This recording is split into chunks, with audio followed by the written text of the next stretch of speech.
స్వతంత్ర దేశంగా బలూచిస్తాన్.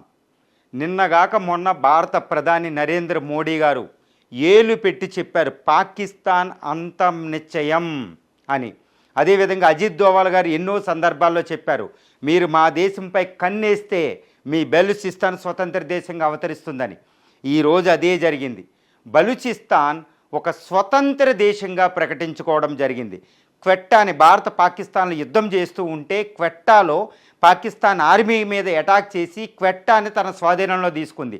పార్లమెంటు భవనం స్వాధీనం తీసుకుంది. ఎన్నో ఇన్స్టాలేషన్ స్వాధీనం చేసేసుకుంది.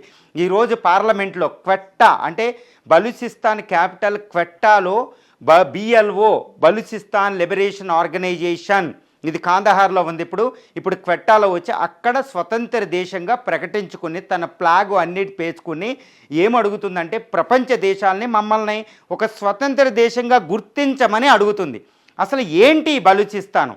ఇప్పుడు ఏ దేశాలు ముందు గుర్తించబోతున్నాయి? భారతదేశమే ముందు గుర్తించబోతుందా? ఇరాను ఆఫ్ఘనిస్తాన్ గుర్తించబోతుందా? ఇజ్రాయెల్ గుర్తించబోతుందా? అసలు అమెరికా పాత్ర ఏంటి? చైనా పాత్ర ఏంటి? పాకిస్తాన్ ఎందుకు దీన్ని నిలుపుకోలేకపోయింది? ఏ విధంగా బిఎల్ఓ హిస్టరీ ఏంటి? అసలు బలూచిస్తాన్ చరిత్ర ఏంటి? భారతదేశం ఎందుకు దాంట్లో జోక్యం చేసుకుంటుందా లేదా? ప్రత్యక్షంగా ఉందా లేదా? విదేశాంగ విధానం ప్రకారం ఈ ఎదుటి వాళ్ళ విషయంలో జోక్యం చేసుకోకూడదని నీతి ఫాలో అవుతుందా? ఇవన్నీ ఇప్పుడు చూద్దాం. ఇప్పుడు బలూచిస్తాన్ అనేది పాకిస్తాన్లో 4 ప్రావిన్సుల్లో ఒకటి. పాకిస్తాన్లో ఉన్న సింధు, పంజాబు, ఖైబర్ పఖ్తూన్ఖ్వా, బలూచిస్తాన్, అదేవిధంగా సెంట్రల్ ప్రావిన్స్ ఒకటి ఉంటుంది ఇస్లామాబాద్. ఈ 4 రాష్ట్రాల్లో ఈ బలూచిస్తాన్ అనేది ఒక ప్రావిన్స్, ఒక రాష్ట్రం లాంటిది.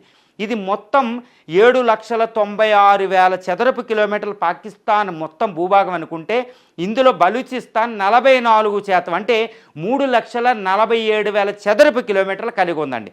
అదేవిధంగా దీని పాపులేషన్ 1,50,00,000 అంటే సుమారు 10% పాపులేషన్ పాకిస్తాన్లో. ఈ బలూచిస్తాన్లో నివసించే ప్రజలు ముఖ్యంగా బలూచ్ అనే ఒక తెగ. ఇది ఉత్తర దీనికి సరిహద్దులు పోలిస్తే దీనికి వెస్ట్ పశ్చిమానేమో పంజాబ్ ఉంటే తూర్పున మొత్తం పంజాబ్ ప్రావిన్స్ అంటే పంజాబు సింధు ప్రావిన్సులు ఉంటాయి పాకిస్తాన్లో. దక్షిణాన అరేబియా సీ ఉంటుంది. నార్త్లో ఏంటంటే ఈ ఆఫ్ఘనిస్తాన్, ఖైబర్ పఖ్తూన్ఖ్వా సరిహద్దులుగా ఉంటుంది. భారతదేశానికి సరిహద్దు లేదు. ఇది బలూచిస్తాన్. ఈ బలూచిస్తాన్ 1948లో చారిత్రకరంగా చూస్తే 1948లో దాన్ని కింగ్డమ్ ఆఫ్ కాలత్ అనేవారు. ఒక సంస్థానంగా బ్రిటిష్ సామ్రాజ్యంలో ఒక సంస్థానం.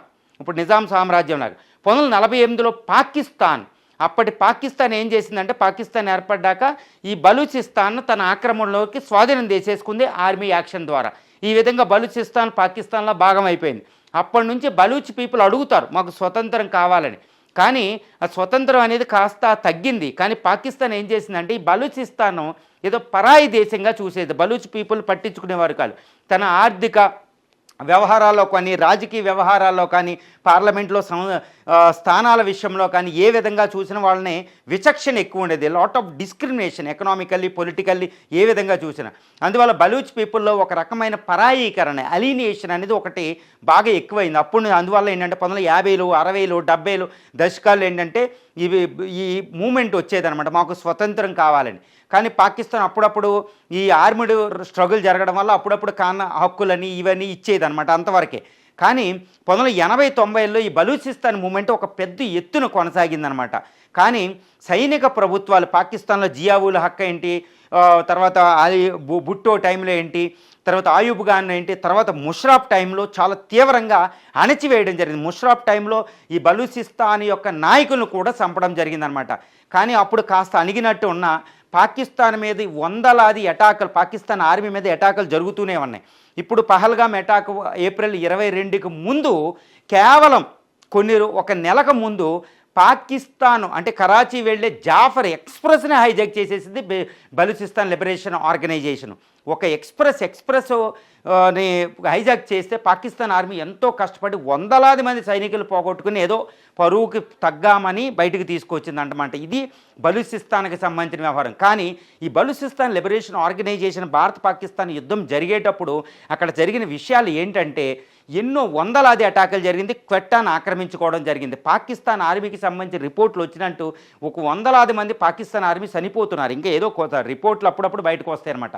కానీ ఆఫ్ఘనిస్తాన్ తాలిబాను ఈ బిఎల్ఓకి సహకరిస్తుందని తెలుస్తుంది. ఎస్పెషల్లీ చెప్పాలంటే Balochistan liberation organisation, Balochistan liberation front BLF అనేవి ఇవి కాందహారు అంటే ఆఫ్ఘనిస్తాన్ కేంద్రంగానే పనిచేస్తున్నాయి. అంటే తాలిబాన్ యొక్క సపోర్ట్ వాళ్ళకి ఉంది అని మనకు తెలుస్తుంది. ఎందుకంటే తాలిబాన్కి పాకిస్తాన్కి పడడం లేదు. రెండో విషయం ఏంటంటే భారతదేశానికి సంబంధించవలసిన విషయం వస్తే మన అజిత్ దోవాల్ గారు అద్భుతమైన మనకి ఒక బ్లూ ప్రింట్ ఉంది. అజిత్ దోవాల్ గారు ప్రైమ్ మినిస్టర్ గారు చెబుతూనే ఉన్నారు, బలూచిస్తాన్ ఒక దేశంగా వెళ్తుందని అజిత్ దోవాల్ గారు మాత్రమే మాట్లాడారు ఈ విషయాన్ని. ఇప్పుడు బలూచిస్తాన్ ఒక స్వతంత్ర దేశంగా ప్రకటించుకోవడం వెనకాల భారత ప్రత్యక్షంగా ఏమీ లేదు, కానీ పరోక్షంగా భారతదేశం ఉండి తీరుతుంది. భారత విదేశాంగ విధానం according to Indian foreign policy ఏంటంటే వేరే వ్యవహారాల్లో అంటే పంచశీల అనేది ఒకటి ఉంటుంది, వేరే దేశాల అంతర్గత వ్యవహారాల్లో జోక్యం చేసుకోము, ఇది బహిర్గతం. కానీ ప్రస్తుత భారత పాకిస్తాన్ వివాదం చూస్తే, పాకిస్తాన్ చూస్తే అది మూర్ఖుడు మనసు రంజింపజేయలేం, పిచ్చోడి చేతిలో రాయి. దీనికి ప్రత్యక్ష యుద్ధం కుదరదు, కానీ పాకిస్తాన్ అంతం నిశ్చయం చేయాలి, ఇది అనమాట. అందువల్ల ఏంటంటే భారతదేశం తన విదేశాంగ విధానం పంచశీల సూత్రాలు, మన రాజ్యాంగంలో ఆర్టికల్ 51 వీటి ప్రపంచ శాంతి, అంతర్జాతీయ యుఎన్ఓ చార్టర్ వీటి ప్రకారం ప్రవర్తిస్తూనే పాకిస్తాన్కి బుద్ధి చెప్పాలి. మొన్న ప్రైమ్ మినిస్టర్ గారు చెయ్యి ఎక్కుపెట్టి మరీ చెప్పారు, పాకిస్తాన్ అంతం నిశ్చయం. ఆపరేషన్ సింధూర్ అనేది కేవలం సైనిక వ్యవహారాలకు సంబంధించిన వ్యవహారమే కాదు, విదేశాంగ యుద్ధం కూడా జరుగుతుంది. చూడండి, కొన్ని రోజుల్లోనే బలూచిస్తాన్ స్వతంత్ర దేశంగా ప్రకటించుకుంది. ఓకే, ఇది భారతదేశ ప్రస్తావన ఉండి తీరుతుంది. ముఖ్యంగా అజిత్ దోవాల్ గారు అదే ఆపరేషన్ మిషన్ బలూచిస్తాన్ మీద ఉన్నారని మనం అవగతం అవుతుంది. ఇప్పుడు బలూచిస్తాన్ లిబరేషన్ ఫ్రంట్ ఏమడిగిందంటే ప్రపంచ దేశాలను మేము ఒక స్వతంత్ర దేశంగా ఏర్పాటు చేసుకున్నాం, మాకు అన్నీ ఉన్నాయి, మా ఫ్లాగ్ ఇదిగోండి, ఇది మమ్మల్ని గుర్తించండి, మీరు ఎంబసీలు పెట్టుకోండి అన్నారు. ఇప్పుడు ఏ దేశాలు ఇమ్మీడియట్గా ఏదైనా దేశం స్వతంత్ర దేశంగా ప్రకటించుకుంటే అకార్డింగ్ టు ఇంటర్నేషనల్ ఏంటంటే కొన్ని దేశాలు వాటిని గుర్తించాలి ఇమ్మీడియట్గా. ఇప్పుడు ఎవరు గుర్తిస్తారు?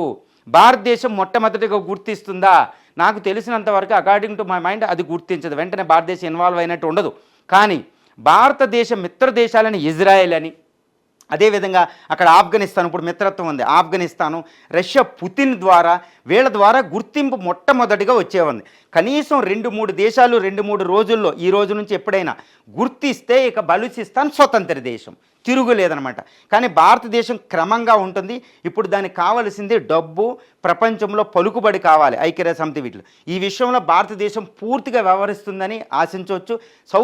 ఇప్పుడు దక్షిణాసియా దేశాలు ముందుకు వెళ్ళవు. ఇప్పుడు పాకిస్తాన్ ఆర్మీ భారతదేశంతో యుద్ధం చేస్తుందా, బలూచిస్తాన్ అనిస్తా? బలూచిస్తాన్ ఇప్పుడు అంతర్జాతీయ వ్యవహారం, కాశ్మీర్ వ్యవహారం మించిపోయింది. ఒక దేశం స్వతంత్ర దేశంగా ప్రకటించుకుందంటే అక్కడ చాలా వ్యవహారాలు ఉంటాయి. అక్కడ ఇప్పుడు స్వతంత్ర అంటే అంతర్జాతీయంగా అది ఆకర్షించబడింది. ఇప్పుడు ఇంటర్నేషనల్ మీడియా, అంతర్జాతీయ సంస్థలు, అమ్నెస్టీ లాంటి సంస్థలు అన్నీ అక్కడ కేంద్రీకరిస్తాయి. ఇప్పుడు పాకిస్తాన్ ఆర్మీ వెళ్ళి బిఎల్ఓని మానవ హక్కుల ఉల్లంఘనలతో వాటిని చంపడం ఇవి చేస్తే అంతర్జాతీయంగా ఉంటుంది. పైగా భారతదేశం అక్కడ ఇప్పుడు ఎక్స్పోజ్ చేస్తుంది. సో పాకిస్తాన్ ఆర్మీ చేతులు కట్టుకుని కూర్చోవలసిందే. వావి చర్చలకు వెళ్ళాలి, ఎంత చర్చలకు వెళ్ళినా ఎంత బయట వేసినా బిఎల్ఓ ఆగదు. ఎందుకంటే అక్కడ ప్రజలు 1,50,00,000 మంది పూర్తిగా స్వతంత్ర దేశం, అసలు పాకిస్తాన్ నుంచి విముక్తి కోరుకుంటున్నారు.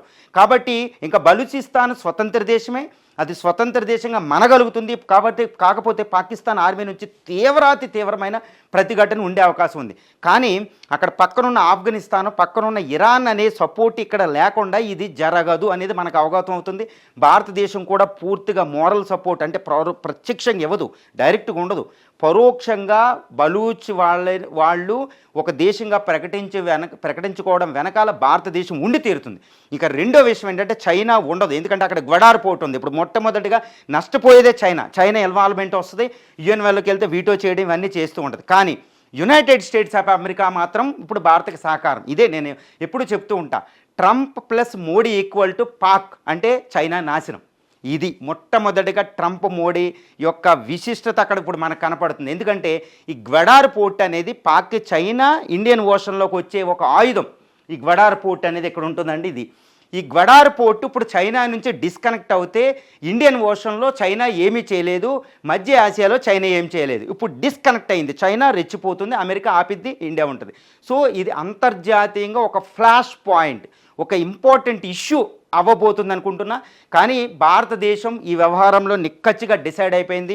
మోడీ, అజిత్ దోవాల్ భారతదేశం ఎట్టి పరిస్థితుల్లో పాకిస్తాన్ ముక్కలో, ఇక పాకిస్తాన్ ఈ గ్వడార్ పోర్టు, ఈ బలూచిస్తాన్ వెళ్ళిపోతే ఇప్పుడు నెక్స్ట్ ఏంటంటే పంజాబ్ సింధుల మధ్య జల వివాదం ఉంది, సింధు జల వివాదం ఉంది. కాబట్టి వాళ్ళు ఇప్పుడు చూడండి, మన తమిళనాడు, కర్ణాటక ఎలా కొట్టుకుంటున్నారు కావేరీ వివాదంలో, అక్కడ దేశాల మధ్య. సో వాళ్ళు విడిపోయే అవకాశం ఉంది. తర్వాత ఈ పీఓకే ప్రజలు ఇలా వస్తారు, ఖైబర్ పఖ్తూన్ఖ్వా తాలిబాన్లో కలిసిపోతుంది. అంటే పాకిస్తాన్ 4 ముక్కల నిత్యం, పాకిస్తాన్ అంతం కొన్ని సంవత్సరాల్లో మొత్తం అంతమవుతుంది, కొన్ని నెలల్లో అంతమవునా ఆశ్చర్యం లేదు. ఈ మధ్యలో అణ్వస్త్రాలని అమెరికా టేక్ ఓవర్ చేసింది. సో పాకిస్తాన్ అంతం, బలూచిస్తాన్ ఒక స్వతంత్ర దేశం, ఇది అంతర్జాతీయంగా ఇది వాస్తవం అండి.